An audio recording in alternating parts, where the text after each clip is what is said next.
Dans la région du Xinjiang, dans le nord-ouest de la Chine, une mère de famille dit avoir été sommée de se rendre au poste de police du coin. Zumrat Dawood, une membre de la minorité musulmane ouïghour, affirme avoir été menottée et cagoulée. Elle dit avoir fait un trajet d'1 heure dans un véhicule sans savoir où on l'emmenait. Ils m'ont mise dans l'auto. Je pensais qu'ils allaient m'emmener sur une montagne et me tirer dans le dos. Elle dit avoir été enfermée pendant des mois dans un camp d'internement comme celui-ci, à l'insu de son époux et de ses enfants. Selon les Nations unies, plus d'1 million d'Ouïghours ont été internés dans de tels camps. La Chine nie qu'il s'agit de camps d'internement. There's what we call vocational education and training centers. It's nothing to do with eradication of ethnic groups. Mais une fuite de documents confidentiels du gouvernement chinois, obtenue par le Consortium international des journalistes d'enquête, dévoile les plans secrets de Pékin, un vaste système de détention pour l'endoctrinement d'un peuple minoritaire.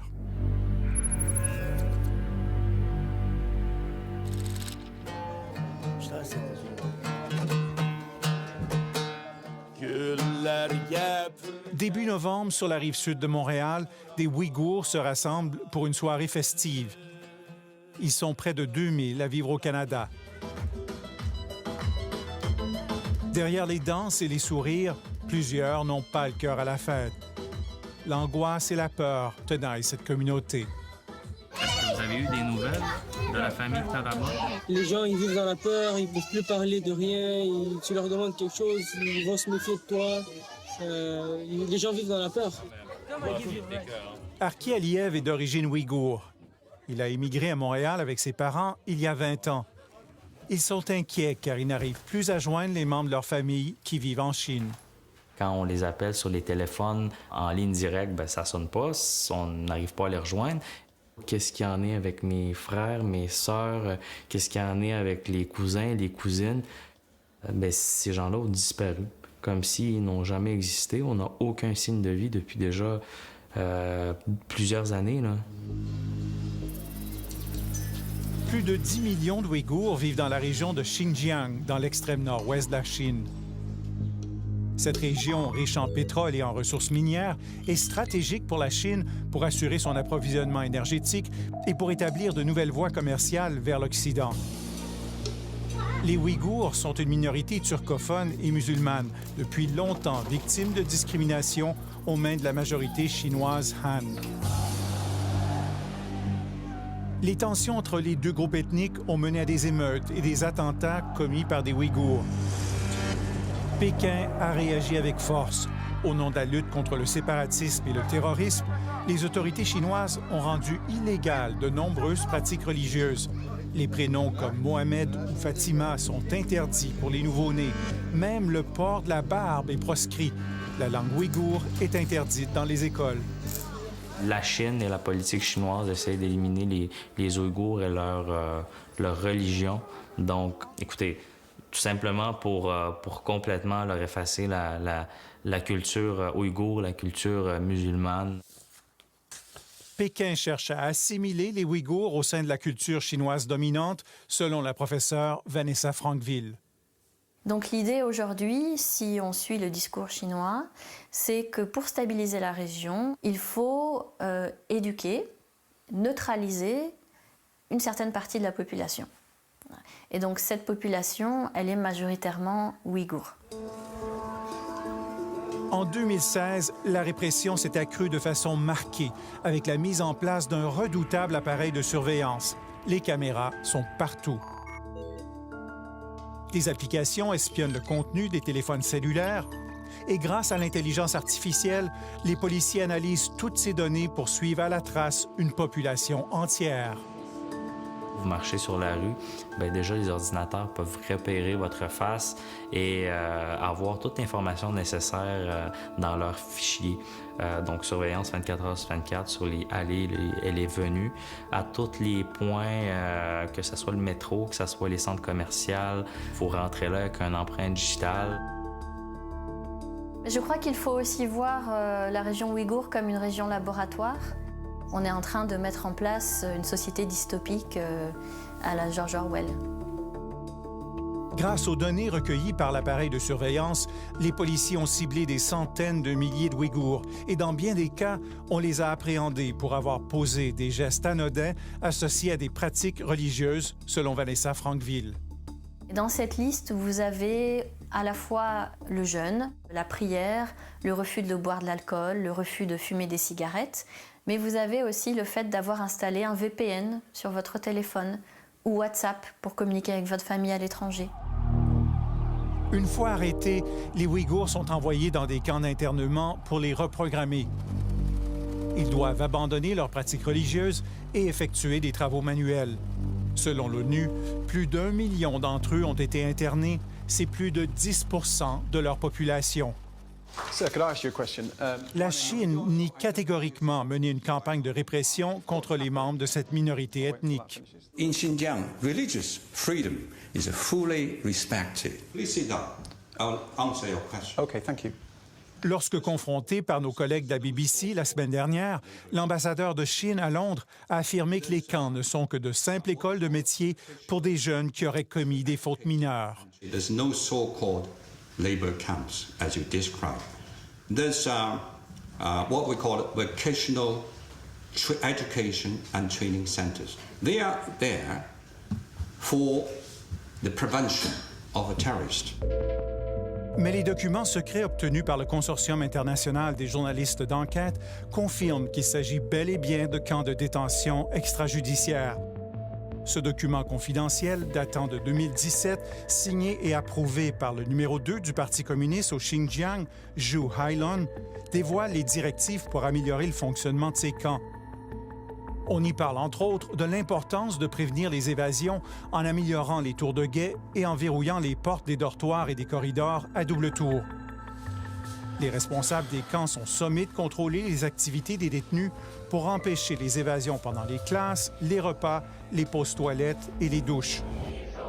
On y décrit les méthodes d'endoctrinement où l'on évalue par un système de pointage la transformation idéologique des détenus et leur respect de la discipline. Nous avons montré ces documents à Vanessa Frankville.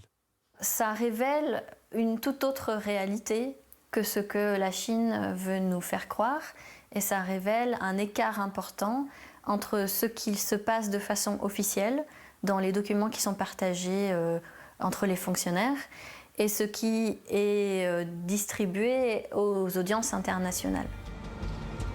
La fuite montre également que le système de surveillance de la Chine tient aussi à l'œil des Ouïghours de nationalité étrangère. Ce document mentionne que 5 Canadiens d'origine ouïghour se trouvaient en visite en Chine en juin 2017 et que leur dossier devait être examiné de près par les préfectures.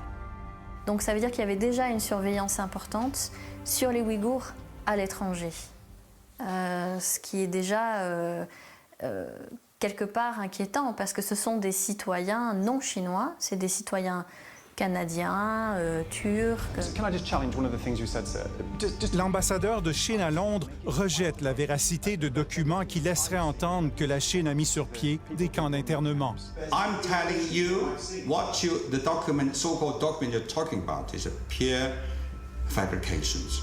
Don't listen to fake news. Don't listen to fabrications.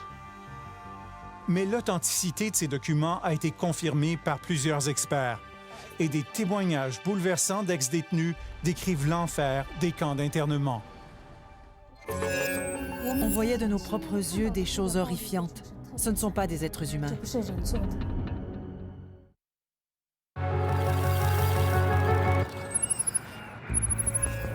À des milliers de kilomètres de la Chine, un jeune diplômé de la faculté de droit de l'Université de la Colombie-Britannique a décidé de mener sa propre enquête pour dénombrer les mystérieux camps d'internement dans son pays d'origine.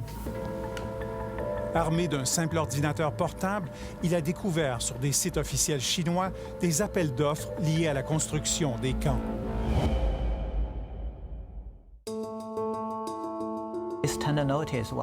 Cet appel d'offres a été publié en avril 2017 et la construction de ce camp a commencé en mai 2017. On voit des miradors sur les images satellites. À partir des ombrages, on voit qu'il s'agit de miradors comme dans une prison. Il y en a 4 ici. Les images satellites révèlent aussi l'installation de clôtures et de barbelés. Il s'agit d'un vaste projet. Presque toutes les villes du Xinjiang ont un camp de ce genre. Il dit d'avoir trouvé jusqu'à maintenant environ une centaine de camps d'internement dont il publie les détails sur Internet, ce qui ne fait pas l'affaire des autorités chinoises. Ma recherche me met dans une situation très difficile, mais je me considère chanceux si je me compare à mes amis ouïghours. Je suis chinois de la majorité Han. Je ne risque pas ma vie en m'exprimant ici. La publication de preuves irréfutables, comme ces images satellites, ont forcé les autorités chinoises à changer leur discours et à admettre l'existence des camps. On est passé de « cela n'existe pas » à « oui, cela existe » jusqu'à « et d'ailleurs, c'est très très bien, suivez notre modèle », puisqu'aujourd'hui, la Chine vante ces écoles comme des modèles pour le reste du monde. La Chine a même invité des journalistes et des experts étrangers à visiter quelques-uns des camps.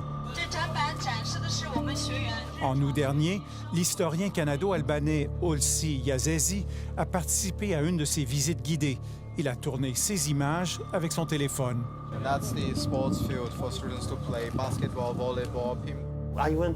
Je suis allé à un terrain de sport et j'ai vu des garçons ouïghours en train de jouer. J'ai voulu les interviewer, mais on me l'a interdit.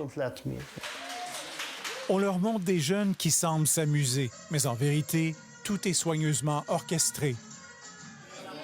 Ils sont emmenés dans une classe où l'on enseigne le mandarin et les lois chinoises. Et là, on leur permet de poser quelques questions sous l'œil attentif des agents du gouvernement. Are you afraid of your teachers? Yes, monsieur.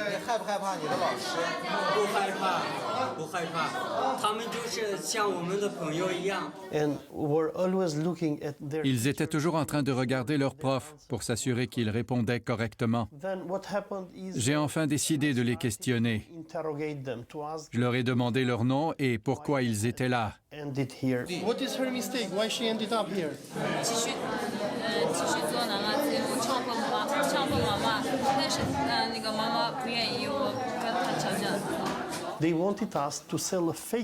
Ils voulaient qu'on propage une histoire fabriquée de toutes pièces auprès de la communauté internationale, selon laquelle il n'y a pas de camp de concentration en Chine, ni de persécution en raison de l'adhésion à l'islam ou de l'origine ethnique.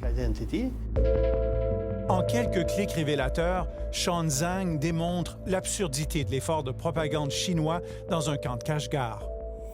Il a découvert que juste avant la visite des journalistes et des diplomates étrangers, les clôtures à mailles ont été remplacées par des terrains de basket-ball.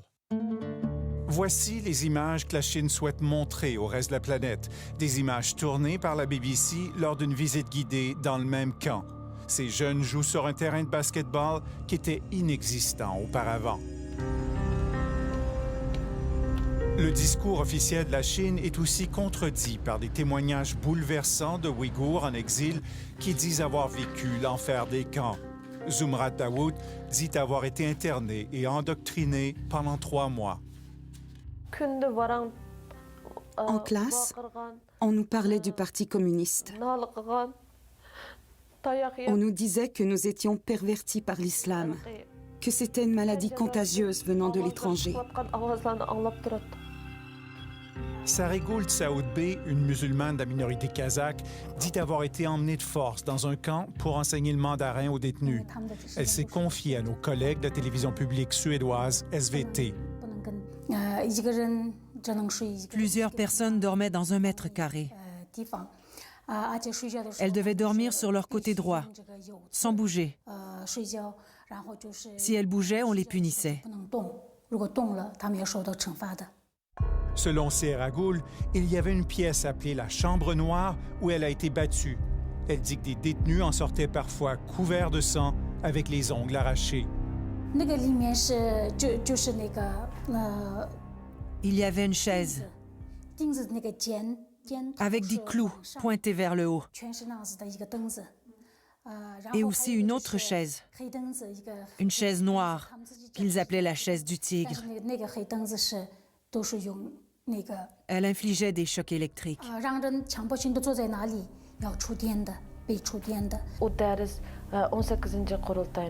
Tous les soirs, nous pouvions entendre des gens crier.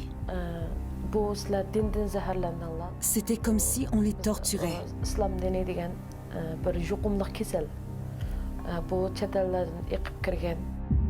Selon Seragoul, les femmes internées étaient régulièrement agressées par les policiers. Un souvenir la hante, un viol qui aurait été commis devant les détenus. C'était horrifiant. Ils avaient rassemblé plus d'une centaine de personnes. Et ils ont pris une jeune femme dans la vingtaine.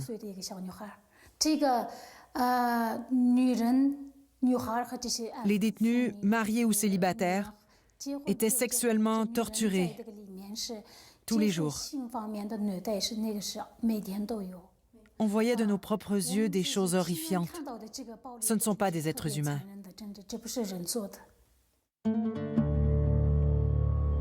Malgré l'attention croissante à ce qui se passe au Xinjiang, la Chine semble malgré tout déterminée à poursuivre son programme de détention et d'assimilation forcée.